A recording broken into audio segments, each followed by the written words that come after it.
Down 2 games in their NBA Finals series against Los Angeles and missing 2 key players, Miami produced an impressive win in Game 3. Jimmy Butler was on fire for the Heat with 40 points as part of a triple-double to make light of Bam Adebayo and Goran Dragic's absences. LeBron James and his Lakers teammates with no answer as he could only muster 25 points in response. 115-104 Miami, who cut LA's lead to just 1 game. Lyon and Marseille shared the points with a 1-1 draw in Ligue 1 on Sunday. Dimitri Payet had put OM in front after 16 minutes but was rapidly dismissed for a foul on Léo Dubois. It was upgraded from yellow to red using VAR. Down to 10, Marseille's lead lasted just 12 minutes. Houssem Aouar scoring from the penalty spot after Melvin Barr was fouled by Alvaro Gonzalez. One apiece it stayed at Groupama Stadium.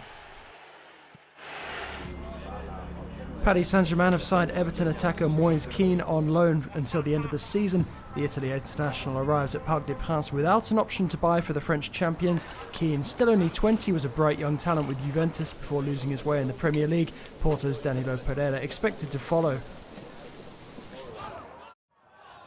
Aston Villa produced a stunning display to thrash Premier League champions Liverpool 7-2 at Villa Park on Sunday. Ollie Watkins got the opener after just 4 minutes and hit a first-half hat-trick as John McGinn got another. Ross Barkley also grabbed a debut goal before Jack Grealish's double. Mo Salah with Liverpool's 2 consolation goals, the Reds shipping 7 for the first time since 1963.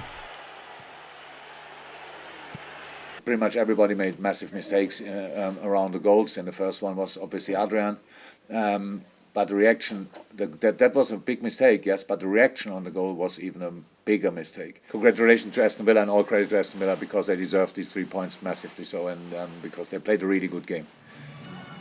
Bayern Munich returned to winning ways in the German Bundesliga with a dramatic 4-3 win over Hertha Berlin on Sunday. Robert Lewandowski's double either side of half-time had the hosts in control until John Cordoba and Matheus Cunha equalised.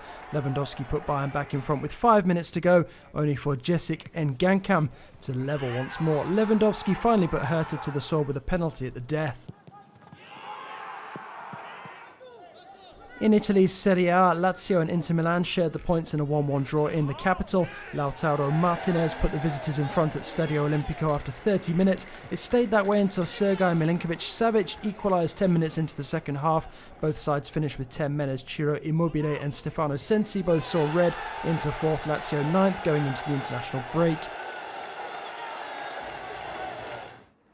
Dominic Thiem reached the men's French Open quarterfinals on Sunday after a scare against Hugo Gaston. The US Open champion taken to 5 sets by the 20-year-old French wildcard despite going 2 up. Gaston, backed by a diminished but vocal court Philippe Chatrier crowd, levelled at 2-2 before Thiem's telling breakthrough on his second match point. 6-4, 6-4, 5-7, 3-6, 6-3 to the Austrian against the world number 239. I have no regrets. I'm going out to this match with my head held high. I'm happy with what I did. The public helped me a lot. They pushed me hard.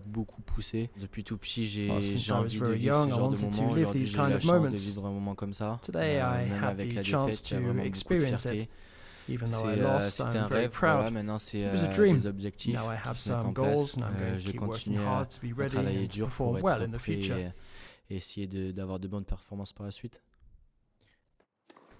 Elina Svitolina is the highest seed left in the women's draw at Roland Garros after she dismissed Caroline Garcia in straight sets. The third seed needed just over an hour to win 6-1, 6-3 on court Philippe Chatrier. Svitolina putting paid to one of France's 2 remaining hopes, leaving Fiona Ferro. The Ukrainians reward a quarter-final matchup with Nadia Podoroska after she came from behind to oust Barbara Krejcikova. Primoz Roglic won a dramatic Liège-Bastogne-Liège race on Sunday ahead of world champion Julien Alaphilippe. Dissonant Quick-Step's Frenchman caught celebrating prematurely after a manic sprint which enabled the Slovene to sneak the win for Jumbo-Visma by half a wheel.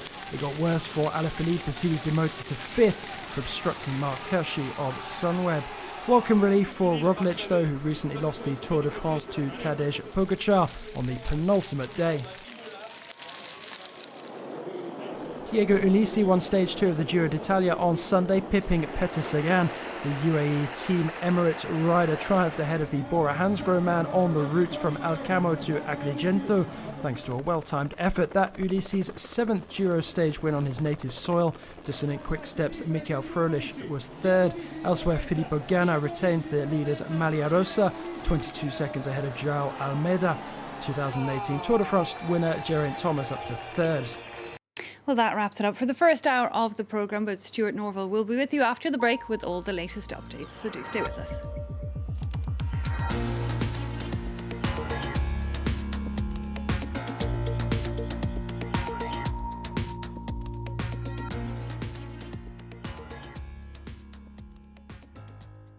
France 24 and DW join up at the border for the debate. Welcome. Debates, shows, special events and live coverage, hand in hand, side by side. France 24 and Deutsche Welle regularly partner up to tackle all the European issues that matter. Two global networks dedicated to the fight for better information.